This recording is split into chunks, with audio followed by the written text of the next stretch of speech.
ইসলামী আন্দোলন বাংলাদেশ তথা চরমোনাই তারা যে 11 দলীয় যে জোট, যেটিকে আমরা ইসলামপন্থীদের এক বাক্স নীতি হিসাবে জেনে আসছি, সেটি থেকে বের হয়ে গেল।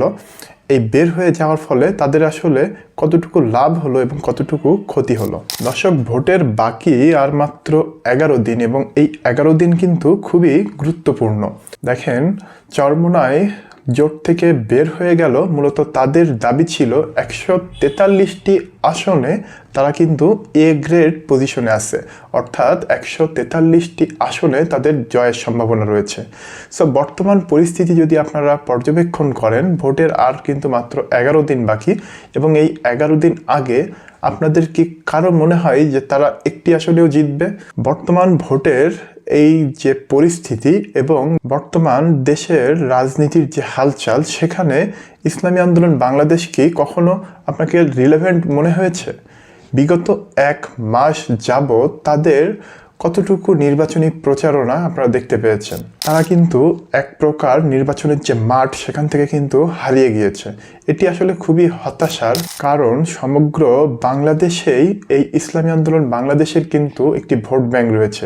সেটি যতটুকুই হোক না কেন, সমগ্র বাংলাদেশ ব্যাপ্তি তাদের যে মুরিদরা রয়েছে, তাদের যে সমর্থকরা রয়েছে, এবং তারা যেহেতু সারা বছর ব্যাপী তাদের ওয়াজ মাহফিলের মাধ্যমে তাদের মতাদর্শকে সমগ্র বাংলাদেশে ছড়িয়ে থাকে, সো তাদের কিন্তু একটি ফ্যান বেজ এবং একটি সমর্থক গোষ্ঠী রয়েছে। তবে রাজনীতিতে একটি কথা আছে যে যারা সমর্থক তারা কিন্তু সবসময় আপনাকে যে ভোট দিবে, এটি কিন্তু আসলে রাজনীতির মাঠে সবসময় হয় না। সো এই যে ইসলামী আন্দোলন বাংলাদেশ তারা যে জোট থেকে বের হয়ে গেল, বের হয়ে যাওয়ার ফলে তারা কিন্তু বোঝাতে চেয়েছিল তারা 143টি আসনে একটি ভালো পজিশনে আছে, যে পজিশন থেকে তারা সেই আসনগুলো থেকে জিতে আসতে পারবে। সো এই জোট থেকে বের হয়ে কিন্তু বর্তমানে ইসলামী আন্দোলন বাংলাদেশ কিন্তু অনেকটা ইররিলেভেন্ট হয়ে গিয়েছে। আপনারা যদি তাদের এই সর্বশেষ 1 মাসে কোনো কার্যক্রম ইন্টারনেটে বা সংবাদ মাধ্যমে খুঁজতে চান, আপনারা কিন্তু হতাশ হবেন। এত বৃহৎ পরিসরে একটি ফ্যান বেস থাকা সত্ত্বেও তাদের কিন্তু বাংলাদেশের বর্তমান রাজনীতিতে তৃতীয় পক্ষ বা তৃতীয় শক্তি হওয়ার সম্ভাবনা ছিল। কিছু ভুল ইনফরমেশন এবং কিছু ভুল ডাটার ফলে ইসলামী আন্দোলন বাংলাদেশের যে নায়েবে আমির বা তাদের যে শায়েকে চরমোনাই, তারা কিন্তু এই জোট থেকে বের হয়ে গেল এবং জামায়াতে ইসলামী তাদেরকে 45টি আসন প্রোভাইড করার কথা দিলেও তারা কিন্তু এই জোটে পরবর্তীতে আসে নাই। সো রাজনীতিতে এই তৃতীয় শক্তি হিসাবে চলে আসার এই যে সুযোগ, যেটি মিস করলো ইসলামী আন্দোলন বাংলাদেশ, এটি কিন্তু তাদের রাজনীতিকে অনেকটা পিছিয়ে দিবে। যদি আপনারা আরও সূক্ষ্মভাবে পর্যবেক্ষণ করেন, আওয়ামী লীগ কিন্তু বর্তমান বাংলাদেশে রাজনীতি করার অধিকার থেকে বঞ্চিত হচ্ছে, যেহেতু তারা নিষিদ্ধ, এবং জাতীয় পার্টিও অনেকটা আওয়ামী লীগের মতোই জনবিচ্ছিন্ন একটি দলে পরিণত হয়েছে লাস্ট 1.5 বছর বা তারও বেশি সময় ধরে। সো এই সময়ে ইসলামী আন্দোলন বাংলাদেশ যদি এক বাক্স নীতিতে অটল থেকে এই জোটের সঙ্গে থাকতো, তাহলে কিন্তু তাদের একটি সম্ভাবনাময় সুযোগ ছিল এই রাজনীতিতে।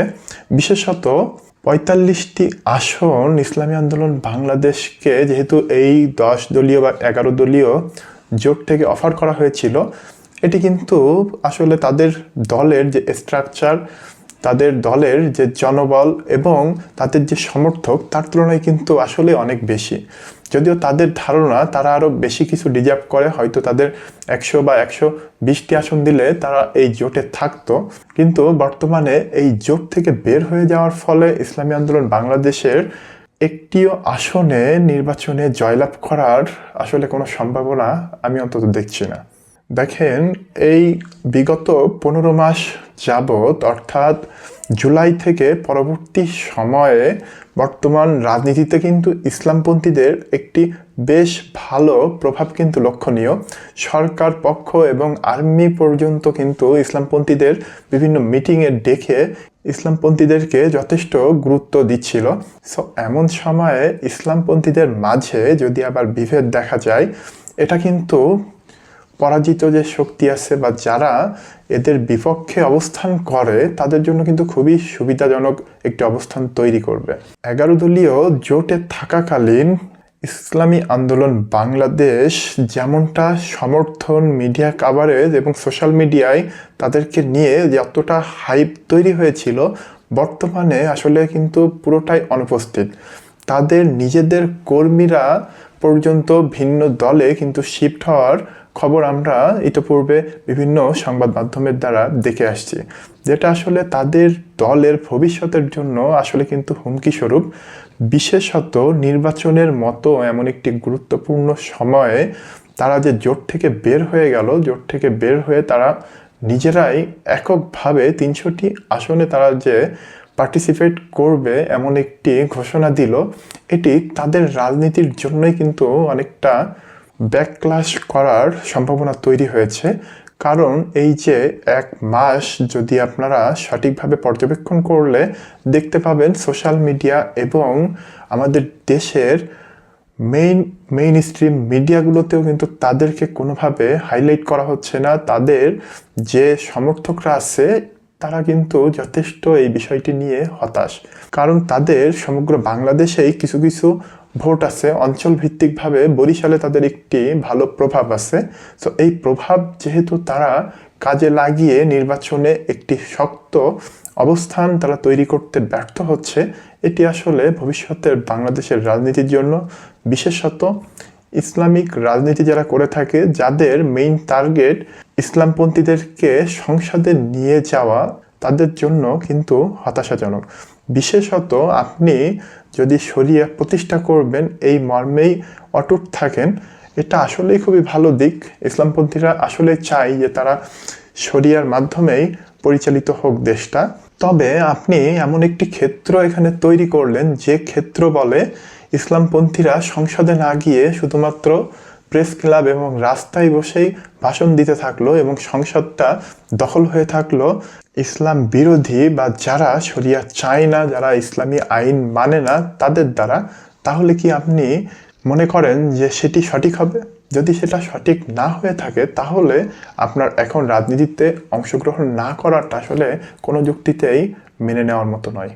সো এই যে জোটটি ভেঙে গেল, জোটটি ভেঙে যাওয়ার ফলে অনেকে মনে করেছিল যে 11 দলীয় জোট, যেটি 10 দলীয় জোটে পরিণত হয়েছিল, সেটি অনেকটা শক্তি হারাবে, সেটির গুরুত্ব হয়তো রাজনীতিতে কমে যাবে। তবে বর্তমান প্রেক্ষাপট বিবেচনায় কিন্তু তেমনটা মোটেও হয়নি, বরং ইসলামপন্থীদের এই যে জোট, এটি কিন্তু সমানভাবেই তাদের যে বিরোধী জোট অর্থাৎ বিএনপির অধীনে যে জোটটি, তাকে কিন্তু খুব সুন্দরভাবে ফাইট দিচ্ছে এবং নির্বাচনে গভীরভাবে প্রতিদ্বন্দ্বিতা হওয়ারও কিন্তু সুযোগ তৈরি করেছে। সো কোন দিকে যাবে চরমোনাইয়ের রাজনীতি, তারা কি আসলেই বর্তমান প্রেক্ষাপটে সঠিক সিদ্ধান্ত নিয়েছে কিনা এবং ভবিষ্যতের রাজনীতিতে তাদের অবস্থান কতটুকু দৃঢ় হবে, সেটি দেখার অপেক্ষায় থাকলো জনগণ।